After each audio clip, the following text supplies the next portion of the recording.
Olá, senhores, tudo bem? Essa semana aconteceu um fato importante, que foi a assinatura da medida provisória que trata do auxílio emergencial. Enquanto o presidente se mobilizava, assinava a questão do auxílio emergencial, da liberação do auxílio emergencial, dos valores que ficaram bem aquém dos esperados, não agradou grande parte da população pelo valor ter sido ínfimo, se comparado ao valor dos preços, produtos e consumos básicos que a gente tem. Também ficamos na expectativa durante uma semana inteira que o presidente poderia ter assinado a MP 1006 e não o fez. E é sobre esses dois assuntos que eu quero falar com vocês aqui, principalmente a lista que eu trouxe para vocês. Sim, a lista que eu fiz na live das 9 horas. E é isso que eu quero falar com vocês, tá bom? Então sejam muito bem-vindos, é uma honra ter vocês aqui e saibam que a gente vai continuar produzindo esse conteúdo e trabalhando em prol de vocês. A única coisa que eu vou te pedir, se você puder e sentir no coração e achar que vale a pena, se inscreve aí no canal, clica aí no sininho aí para receber todas as notificações, compartilha, dá o like aí, que isso aí ajuda e ajuda muito o canal a continuar fortalecendo, continuar crescendo, tá bom? Então, feitas essas considerações, só mais um recadinho. Todo dia às 9 horas da manhã a gente tem uma live matinal, 9 horas da manhã. Então, eu conto com vocês nessa live, é importante que você participe, para a gente poder estar passando informações, interagindo ali ao vivo com vocês, tá bom? Outra questão, aqui no nosso canal a gente não entra muito em questão política, tá? Então, por exemplo, questões de pandemia, essas questões a gente evita entrar. Esse canal aqui é um canal com um público específico, o aposentado, o pensionista, o servidor. Se você quiser ouvir um pouco mais opiniões que não são voltadas a isso, mas que onde a gente fala de pandemia, casos como a morte do Major Olímpio, casos como a suposta eleição do Danilo Gentili e a minha opinião sobre isso, eu vou deixar aqui na descrição o meu canal 2, tá? Lá é um canal de opinião, aqui é um canal de trabalho, tá? Então, se você achar que você quer saber da minha opinião sobre determinados assuntos, eu vou estar lá te esperando. Está aqui no link da descrição o canal 2. Lá eu não falo de margem de suspensão, 14º, 13º, eu não falo disso. Lá eu falo das coisas que acontecem no cotidiano. Aqui é o canal que a gente fala disso, tá bom? Então, se você quiser saber, além disso aqui, saber um pouco mais de política, lá a gente vai conversar com você, tá bom? Feita a consideração, vamos para as nossas pautas. Pessoal, é o seguinte, vamos falar com vocês sobre a suspensão dos consignados. Suspensão dos consignados, em que pese, ela ficou facultativa, tá? Mas há um acordo com a Febraban e a própria Febraban já anunciou que vai cumprir esse acordo em dar a suspensão para quem solicitar. Não serão todos os bancos, serão alguns. Inclusive, houve uma discussão muito grande aí sobre essa questão da suspensão, porque já existia um projeto de lei, que era o 1328, que já tinha sido votado pelo Senado e estava na Câmara aguardando. Mas esse projeto a gente tinha expectativa que ele entrasse em votação.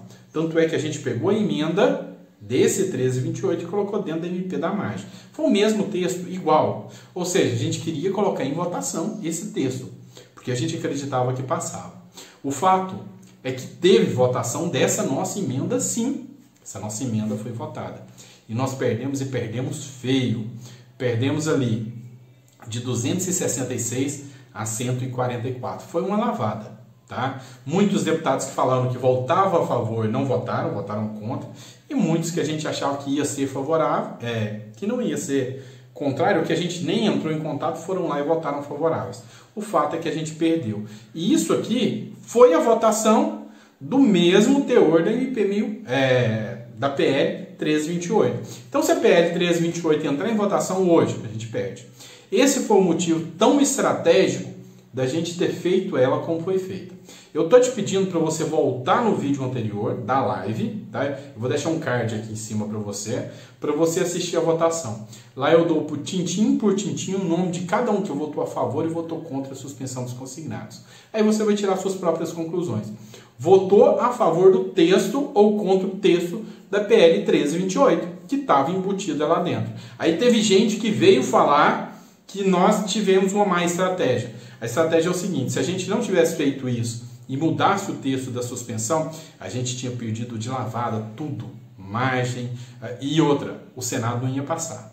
Tá? A gente tinha perdido margem, a gente tinha perdido suspensão, a possibilidade de socorrer algumas instituições, a gente teria também perdido a possibilidade da suspensão da forma que ela foi aprovada e do auxílio doença sem a necessidade de perícia. Ou seja, tinha sido um prejuízo muito grande para a população só por causa do ego de alguns que batem o pé e dá birrinho e falam, é do jeito que a gente quer ou não é nada. Eu não penso assim, eu como advogado eu penso, antes um mau acordo que uma boa demanda. Tá? Então, no nosso posicionamento, foi o melhor teor possível. Então, para esclarecer um pouquinho, tá lá, você vai lá e vê quem votou a favor, quem votou contra. Quem votou a favor, você anota o seu nome aí, que apoia o aposentado, e quem votou contra, você abre o olho. Você vai ver que teve muita gente aí, das mídias aí, que todo mundo achava que era bonzinho e votou contra você. Assim como você vai ver também que tem gente aí que você achava que era um mauzão e foi lá e votou favorável. Então, lembre-se, vocês, enquanto vocês não se reconhecerem como instituição, a instituição dos aposentados, pensionistas e servidores, vocês não vão ter votos favoráveis a vocês. As pessoas têm que entender que vocês estão organizados para votar e para escolher em 2022, tá bom? Então, fica aí o vídeo e a indicação. Eu vou aproveitar o gancho e vou colocar um trechinho aqui do vídeo de um amigo meu, do Adroaldo Portal, onde ele fala da questão da suspensão dos consignados, que eu achei interessantíssimo, e também ele trata da questão, em uma live que ele fez, da questão aí atual da pandemia. Eu acho que vale a pena a gente assistir esse vídeo, tá bom? Vou deixar aí para vocês. Abraço e até o próximo vídeo. Olá, tudo bem com você? Eu sou Adroaldo Portal e volto aqui ao canal hoje com uma proposta um pouquinho diferente. Quero aproveitar esse fim de semana, essa sexta-feira, para fazer uma reflexão com vocês. Antes disso, eu só queria dizer que eu estou acompanhando o Diário Oficial e os movimentos lá no Palácio do Planalto, na expectativa de a qualquer momento acontecer a assinatura pelo presidente Bolsonaro da medida provisória 1006, que vai reativar e prorrogar até 31 de dezembro a margem dos consignados, né, a prorrogação daquele percentual de 40% da margem. Você que está negativado está esperando que isso aconteça a qualquer momento para voltar a ter uma margem positiva. Para você que não usou 5% no ano passado, assim que o presidente assinar, você vai procurar ter o banco, se desejar, se precisar, e fazer uso da margem. Também a gente está na expectativa aqui de poder usar a suspensão do consignado assim que o presidente Bolsonaro assinar. Eu, pessoalmente, eu tenho lá um consignadozinho no banco e que, quando o presidente assinar, eu vou procurar meu banco, exigindo dele que faça a suspensão como eles prometeram, em que pese a suspensão aprovada ser facultativa, depender da concordância do banco. A gente ouviu da FEBRABAN, das entidades que representam os maiores bancos, de que pelo menos os bancos maiores vão fazer. Então a gente está aí nessa expectativa. Eu vou lá tentar fazer a suspensão do meu consignado por 4 meses. Tá bom? Mas eu estou aqui nesse momento para fazer hoje, sexta-feira, uma pequena reflexão com vocês. Desse momento difícil que o país está vivendo, né? Nós estamos aí com uma média de mais de 2.000 mortos por dia com a Covid-19. Nós temos aí quase 300 mil pessoas que já faleceram, né? Vivendo ainda a dificuldade da vacina, que está demorando para chegar. E eu, nesse vídeo que eu vou postar aqui agora, foi uma palestra que eu dei num evento anteontem para servidores públicos de todo o país. Eu falei um pouquinho sobre o que eu penso desse governo, o que eu penso do presidente Bolsonaro, do ministro Paulo Guedes e do novo ministro da Saúde. Não é uma fala muito confortável, né? Talvez vocês não me achem muito otimista, mas eu acho que é importante a gente refletir sobre o que está acontecendo. Queria pedir a licença de vocês para exibir o vídeo e convidá-los a assistir, tá bom? Grande abraço. Enquanto hoje 3.149 vidas foram perdidas, o Banco Central elevou a taxa de juros em 0,75. Uma paulada, né? Uma paulada. Não lembro a última vez em que o Banco Central elevou a taxa de juros em 0,75. Num período como esse. Quer dizer, é para terminar de matar a economia, né? Se nós já estamos numa situação de praticamente recessão evidente, a adoção dessa medida é mais uma demonstração de que nós não temos no Ministério da Economia alguém que entenda o que está acontecendo. E cá entre nós, né? O ministro Paulo Guedes, ele só seria ministro da Economia num governo Bolsonaro, né? Porque ele nunca foi levado a sério em lugar nenhum. Conta-se até que ele tem muita mágoa do PSDB, porque nos governos tucanos ele queria muito ter sido ministro. Mas assim, não é levado a sério nem na escola de Chicago, né? E ele se mostra nesses 2 anos de governo Bolsonaro alguém que a todo momento vem de terreno na Lua. Vem de terreno na Lua.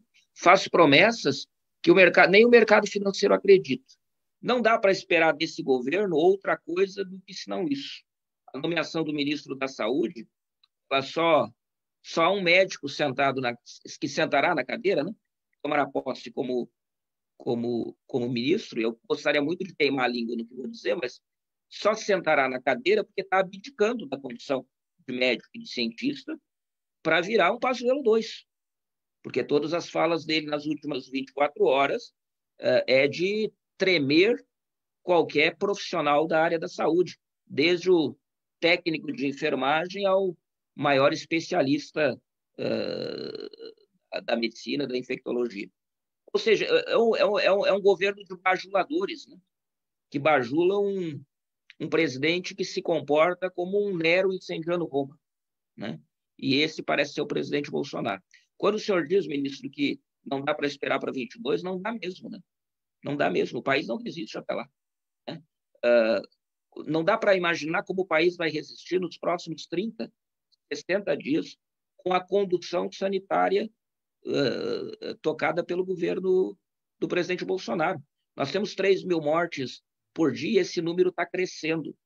E o comportamento desse governo ele não influencia tão somente os seus ministros, né? Mas o comportamento que a gente vê na população brasileira nos últimos meses é muito influenciado pelo comportamento das suas autoridades. A gente vê as pessoas na rua aparentemente despreocupadas com a pandemia, como se ela fosse uma história da TV, né? Uma série de TV. Eu estou em Brasília, aqui onde o governador Ibanez, que é um dos governadores mais próximos do presidente Jair Bolsonaro, que não aguentou a pressão dos profissionais de saúde que apontaram para ele que o quadro aqui vai ficar igual ao de São Paulo, vai ficar do Rio Grande do Sul, tomou algumas medidas de restrição e a gente anda pela cidade e vê que isso não está funcionando, porque boa parte da população parece não estar convencida, parece estar anestesiada com o que está acontecendo. Choca, né? Aqui em Brasília tem havido algumas passeatas contra o lockdown, só que curioso que as passeatas não são verdadeiramente de pessoas preocupadas com o emprego, né? E com a economia, porque se fossem, elas estariam lá se manifestando de máscara, com distanciamento social, com cautela. E o que a gente vê são grandes aglomerações de pessoas sem máscara, pregando liberdade extrema, direito de aglomerar, direito de promover, como aqui em Brasília acontece a todo momento, como em São Paulo, Rio, Porto Alegre, que a gente vê a fiscalização encontrando festas noturnas, aglomerações em mansões e chácaras, em clubes. Ou seja, a sociedade brasileira, uma parte significativa dela, ela está impregnada pelo sentimento que o presidente Bolsonaro lançou desde março do ano passado de negação da pandemia. Então, não há como esperar. Não há como esperar, né? Quando os números hoje apontam que 54% da população rejeita a condução do presidente na pandemia, eu ainda acho esse número muito baixo. Ele é chocante, né? Quando 29% a 30% da população acha que a condução dele é ótima, como diz a pesquisa, 29% acha que é ótima. Quer dizer, a gente vive um estado de catatonia provocada pela condução desse governo. Curioso como os governadores Brasil afora cada vez mais se assemelham, né? Parece não haver muita diferença ideológica entre os governadores. E é eles que estão tendo que administrar tudo isso. Administrar a crise da sanitária, também administrar as suas populações, os grupos de interesses, né? Eu brinco muito ontem, eu dizia que eu não queria ser governador de estado algum nesse período, tenho certeza que o senhor ministro também não, e administrar os conflitos de interesse, né? Semana passada aqui em Brasília o quadro estava agravando, já havia várias medidas de restrição, o governador estava para promover um lockdown total, a informação vazou, em 24 horas ele recuou, porque os grupos econômicos da capital se voltaram contra ele. Isso todos os governadores estão sofrendo. O governador do meu estado, do Rio Grande do Sul, que eu tenho como governador de direita, Eduardo Leite, é taxado de comunista hoje no Rio Grande do Sul. Ou seja, a gente diz que o mundo dá voltas, mas no caso do Brasil capotou, né?